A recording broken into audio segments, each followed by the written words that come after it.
Hi there, this is Lucy King. Before we start, I want to make a quick request to rate, follow, and subscribe to Making Contact wherever you're listening.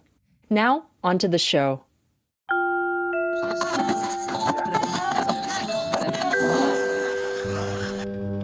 some of the proposed solutions that's coming from the grassroots level. You're listening to Making Contact. I'm Salima Hamrani, and on today's Making Contact. A dire new report out from the United Nations. It's about the state of the Earth's climate. And I'm Jessica Partnow, joining as a co-host on today's show. And we're talking about a possible solution to the very scary situation our planet is in. Yeah, the organization says urgent action needs to be taken now to prevent a catastrophe. And as this year has proven, we're reaching a tipping point in global warming. And some people think it's time to start using a controversial new technology called geoengineering to stall climate change and maybe even stop it completely. We believe we could slow global warming by as much as a decade before it reached 2 degrees centigrade. It sounds like a brilliant solution to all of our problems, but a lot of indigenous communities and some climate scientists are not so sure.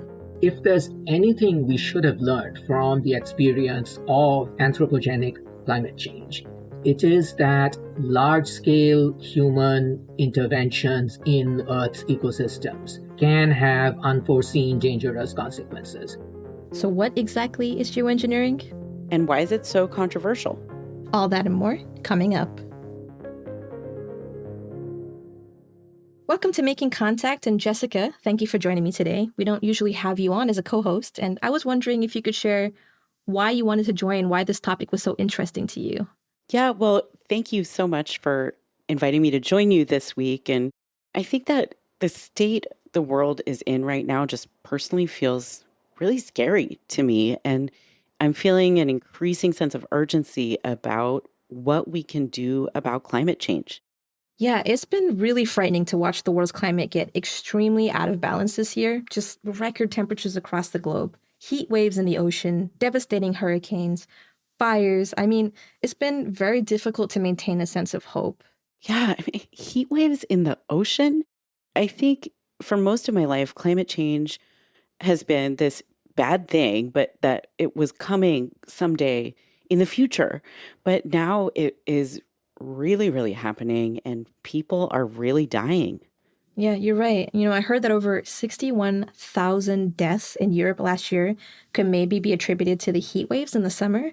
Over 61,000. Right, and that's in Europe.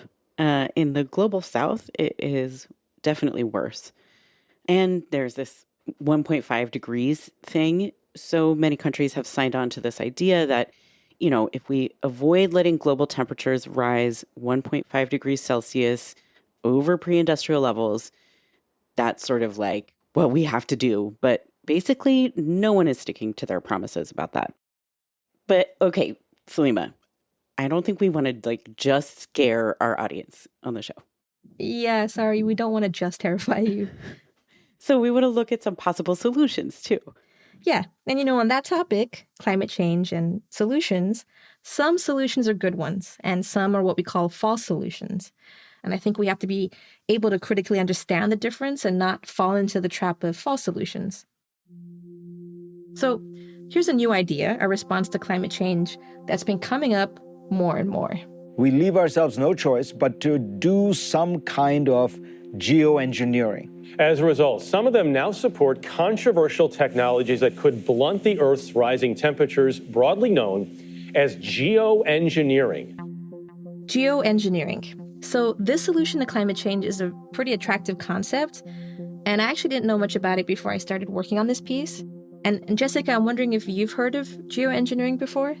Yeah, I think it's like when you manipulate the environment to do something good, right?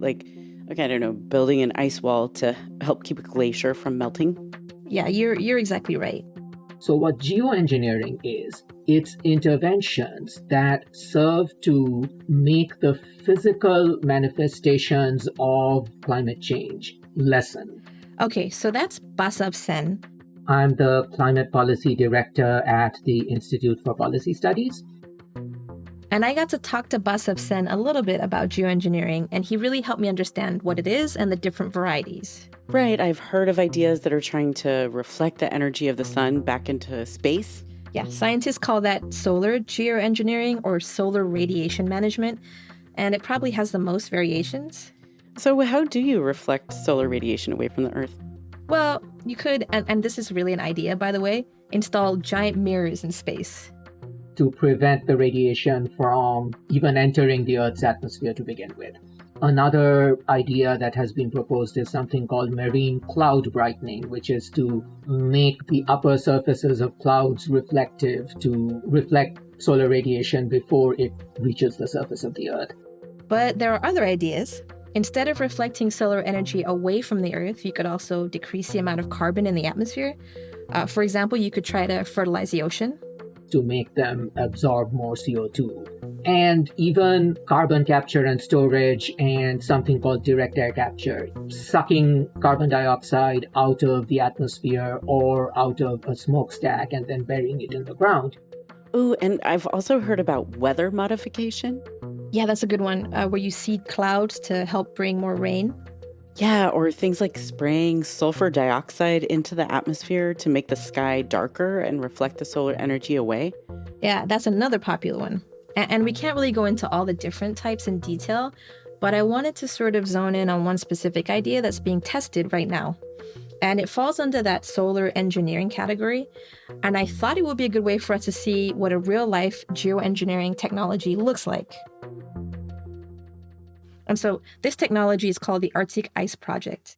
And I actually talked to somebody on the board for the Arctic Ice Project. His name is Steven Zornitzer. Here's how we explain what the Arctic Ice Project is.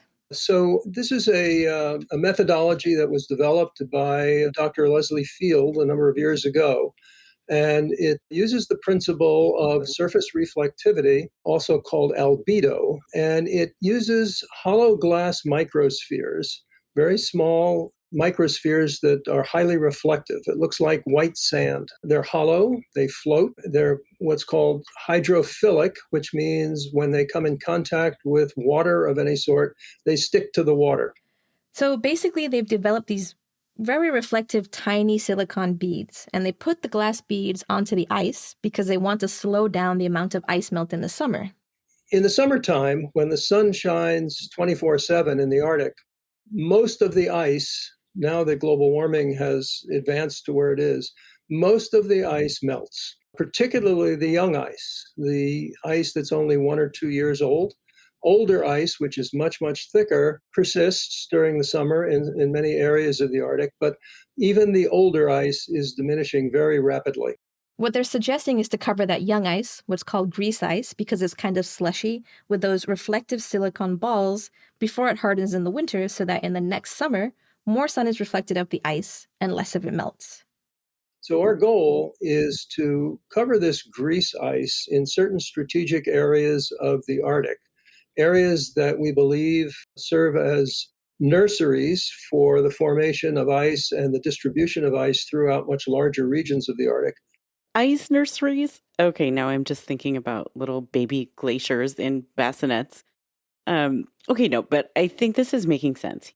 He's saying that white ice reflects more energy back out into space, making the planet cooler, but dark water absorbs that heat and makes the Earth hotter. Arctic Ocean waters absorb a huge amount of solar energy, which is why the Arctic is warming 3 to 4 times faster than the rest of the planet. It's because of this phenomenon called Arctic amplification, where huge amounts of solar energy is being absorbed by those dark Arctic Ocean waters. Like wearing dark clothes in the sun and getting really hot versus wearing all white, which would keep you cool. Right, that's a great analogy. So if they put these microspheres in the ice, that will make more white surface area. And theoretically, if they can increase the amount of ice that lasts through the summer, they can decrease the amount of heat absorbed by the Arctic waters. Exactly. So by doing so, our modeling studies suggest that we can actually begin to cool the Arctic and thereby cool the rest of the planet. In an optimal situation, if everything worked perfectly, we believe we could slow global warming by as much as a decade before it reached 2 degrees centigrade. I mean, this seems like a pretty good idea. use something that seems pretty natural to just nudge the rate of climate change a little bit slower. It's not like we're introducing invasive species or clear cutting old growth forests or making dinosaurs out of prehistoric blood samples and frog DNA, right? I always wonder if anybody's actually seen Jurassic Park these days. I don't think you're giving us our due credit. Our scientists have done things which nobody's ever done before. Yeah, but your scientists were so preoccupied with whether or not they could, they didn't stop to think if they should. And I mean, a lot of people agree that we should absolutely use geoengineering. Have you read The Ministry of the Future, that book by Kim Stanley Robinson?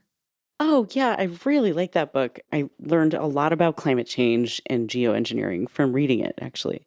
Yeah, Kim Stanley Robinson is a huge proponent of geoengineering. Here he is during an interview for Pioneers in December of 2020. You imitate a volcanic eruption like Pinatubo. This is how people usually talk about it. Pinatubo erupted in 1991 in the Philippines. Temperatures were depressed by about a degree or 2 Celsius globally average for about 5 years. And then the dust settled out of the atmosphere and we're back to where we were before. Nobody proposes it as a single silver bullet solution to our problems. Everybody studying it proposes it as an emergency. If you get to those temperatures that are killing people outright, you might want to do it. Are the side effects bad enough that it was a bad idea? 5 years later, you would know, and that effect would be over. You'd either say, "Ooh, let's do it again. That was a cheap fix, and will give us some time," or you'd say, "Oops, bad idea. We'll never do that again." Yeah, this is a very familiar line of thinking from his book. But now I'm having doubts. I mean, I feel like, oops, bad idea. We'll never do that again. Doesn't quite match the gravity of what we're talking about here. Yeah, and that really attractive idea starts to display some warning signs pretty quickly. And I think this might be a good place to stop and think about the possible side effects of geoengineering. Because, when have humans intervened in the environment and it's gone exactly as planned? Here's Basav Sen again. If there's anything we should have learned from the experience of anthropogenic climate change, it is that large-scale human interventions in Earth's ecosystems can have unforeseen dangerous consequences.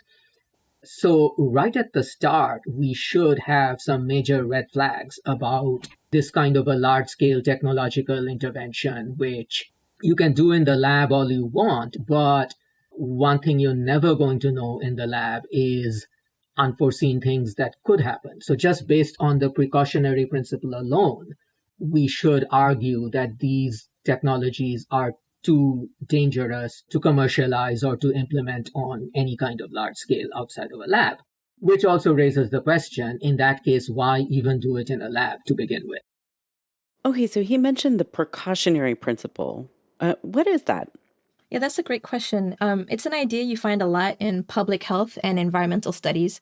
But basically, it's the idea that you should just kind of be cautious. So instead of applying a technology first and then scrambling to clean up the disaster it could create afterwards, you just don't apply it in the first place if there are possible very serious consequences. And there are some very, very serious consequences if we were going to try to apply geoengineering at a large scale. So, for instance, any of these solar radiation management techniques, as they are called, could have the effect, and there are some climate models that have shown they would have the effect of disrupting the monsoon rains in South and Southeast Asia and parts of Africa. Disrupting the monsoon rains, that seems like it could have a devastating impact, especially on people in the global south. Yeah, exactly, Jessica. And really, the global north countries are the huge emitters, not Southeast Asia and Africa. So once again, we have a technology that protects the north from the impacts of climate change on the backs of people in the global south.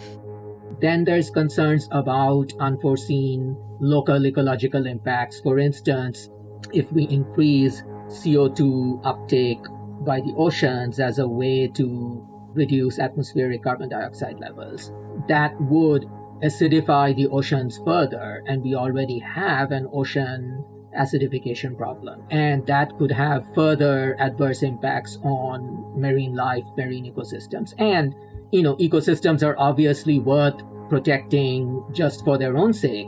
but also that would have serious human impacts as well because of fishing populations. Again, people in the global south who depend on subsistence fishing as a major source of food would find their food supply disrupted with more ocean acidification. There's also a new technology that oil companies are really interested in. We mentioned it at the beginning of the show. It's called carbon capture and storage. And we don't have that much time to get into it, but oil companies have actually spent a lot of money on this concept. Basically, they capture carbon dioxide out of the air and then bury it or encase it, store it forever. Okay, but what happens if that permanent solution fails and all of that carbon dioxide was released at once? There just isn't enough data for us to know whether there would be catastrophic releases of CO2. And if there were, we could have several hundred years of climate change concentrated in a terrifyingly short period of time. And I mean, at this point, you might be wondering if this technology is so dangerous or possibly so dangerous, and we've already seen what massive climate interventions can do to the planet. I mean, we already have climate change. Why are scientists starting to focus so much on geoengineering? That's a great question. The proponents of geoengineering always claim that this is an essential plan B. It's something the world supposedly has to do in case climate mitigation fails. However, those of us who work in the field of climate mitigation, we know that serious climate mitigation hasn't even been tried. So it's like saying we have to go to plan B before plan A has ever been seriously tried. We also know that the actual solutions to climate mitigation, they are not scientifically or technologically that hard. They are hard in terms of the massive scale of public investment that would be needed, the massive reorientation of our social and political systems that would be needed. But fundamentally, what we're dealing with is the lack of political will. It is not the lack of technological capacity or scientific knowledge.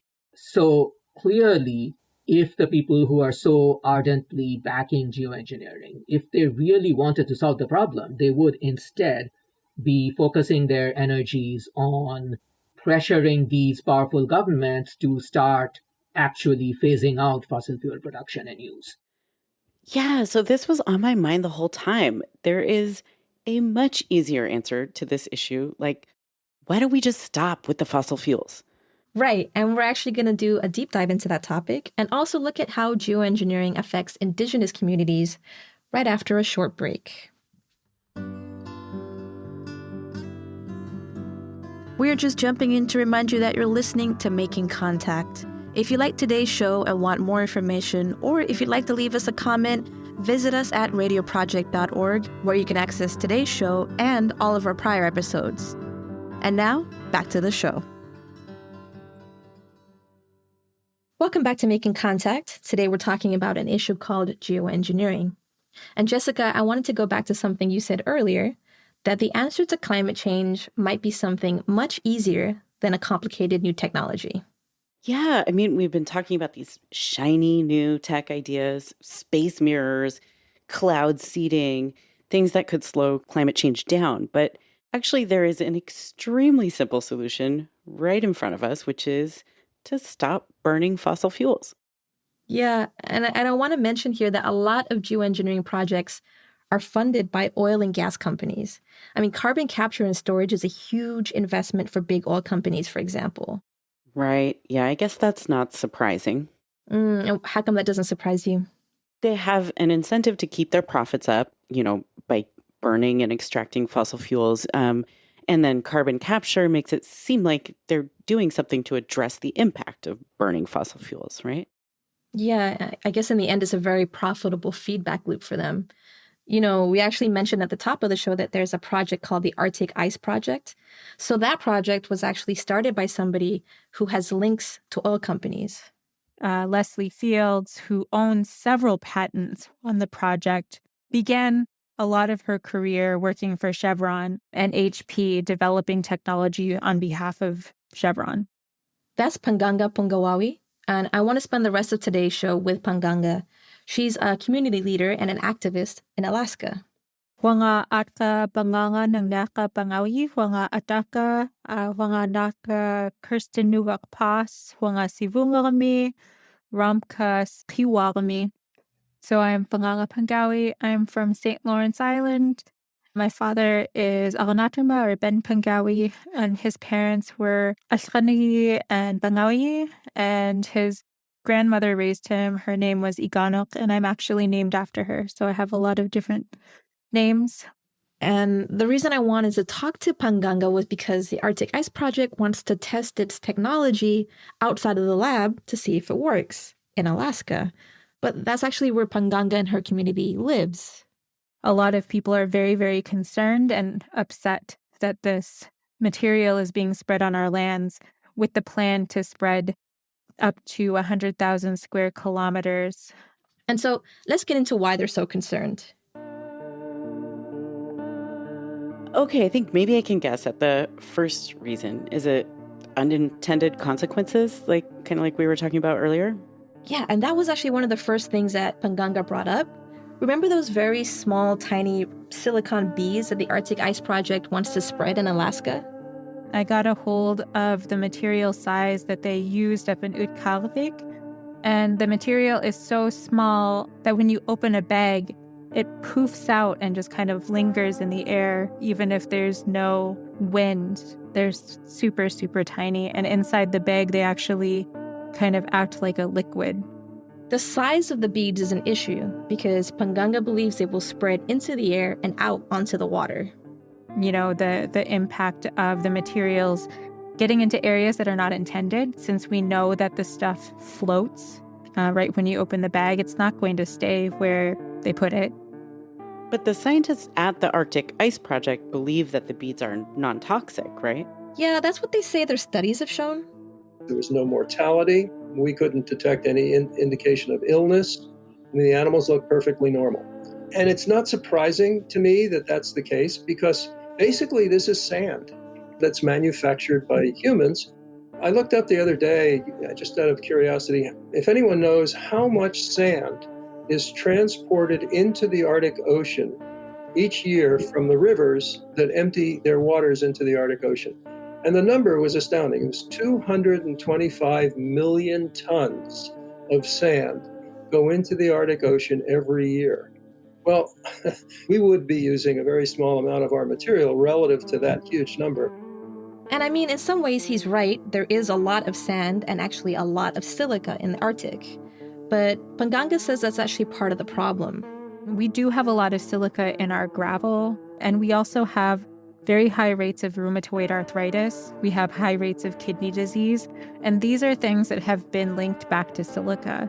Silica in crystalline form, or if it's jagged and broken up, because of the small size, it can be inhaled into the lungs, and it can cause silica tuberculosis or silicosis in human beings. We don't know what the impact will be on the animals who are birthed onto the ice where the materials will be deployed. A lot of it will probably sink to the bottom because the materials do break. And a lot of the material will end up on the tundra, which will impact the amount of photosynthesis that gets to the plants on our tundra. And it's also going to impact the living system within the ice itself, which depends on photosynthesis. There's algae that grows at the bottom of ice. But there's an even bigger issue. And this is really like a massive black hole-sized problem at the heart of all geoengineering. Okay, let me see if I can guess at this one, too. So any kind of geoengineering project is going to be on a global scale, right? Yes. And so then it would have consequences all over the world. But the global south, which is most of the world's population, is going to be most vulnerable to those impacts because of climate patterns and also because of money and infrastructure, right? Yes. So how do all those people consent to this giant experiment? Yeah, I think you nailed it, Jessica. And there's no easy way out of this question. I think in the past, the issue of consent was just sort of ignored in science because, science has a very problematic past and present. And if you look at these geoengineering projects, they seem to be tested mostly on indigenous lands. Here's Basav Sen again. The fact that disproportionately, wherever you look in the world, they seem to be done where indigenous peoples live. So unsurprisingly, a lot of indigenous peoples are looking at it as yet another new frontier in the kind of colonialism that they have faced for the last several hundred years. And Panganga's community has been tested on before. I'm from St. Lawrence Island. It was a former defense site that was large enough to sustain 200 troops for 2 years. And when it was time to leave, they didn't want anyone to use the base. So they were told to take a backpack, cut the lines, and leave. And so they left. They cut the lines to all of the oil. They spilled a whole bunch of chemicals, heavy metal solvents, PCBs, and all of that waste seeped out into the ecosystem. And in addition to that, historically, indigenous people were injected with radioactive iodine to see if we could survive in the cold longer. We were being tested on, I believe, to see if it would be safe for soldiers to use. I mean, I can see why this is so concerning to indigenous communities, given that history. I mean, this is their home. Scientists see it as this empty, frozen area to safely experiment in, but for Panganga, it's where she lives. Yeah, and she kept reiterating this one idea to me, which I think is really important. Let's listen to this clip. Our cosmovision, our worldview recognizes the very complex living systems within the Arctic, and we recognize the Arctic as a living ecosystem with many, many systems on the inside. We don't compartmentalize our lives the way that Western society does. We live amongst the animals and plants in our ecosystem. It's our livelihood, not just for physical sustenance. These animals help us express who we are through our art, through our language. And so this impacts who we are as human beings. It's a big clash of worldviews. So, on the one hand, we have this scientific Western approach, which views humans as actors on nature. And in that vision, the consequences of technology are quantifiable and contained. But in this vision, humans act within nature as part of it. And the consequences of our actions aren't as easily contained or predictable. I'm so glad we're talking about this because I agree. This is like the foundation of the whole debate, really. Are we part of nature and the climate and the planet, or are we somehow outside of it? And then there's maybe this other clash of worldviews, like, is expensive technology the way we want to solve our problems? Do we really need to skip to plan B? Like Basav said, we haven't even tried plan A yet. And I just keep thinking about how simple it is. It's free. It's democratically available. It's social movements and organizing. Right. This technology, geoengineering, rests in the hands of just a few people. But organizing, social movements, that is something we could all participate in. And it doesn't require releasing anything into the environment that could, kill all of us. Yeah, and maybe the answer to climate change should be something that's democratic and safe. But we're just about at the end of the show, so we want to ask what you all think. Is geoengineering the miracle technology that's going to save us all? Is it a false solution? Something else? Absolutely. Please leave us a comment because we have reached the end of today's show. What do you think about geoengineering? Visit us online at radioproject.org. I'm Salima Hamarani. And I'm Jessica Partnow. Thank you for listening to Making Contact.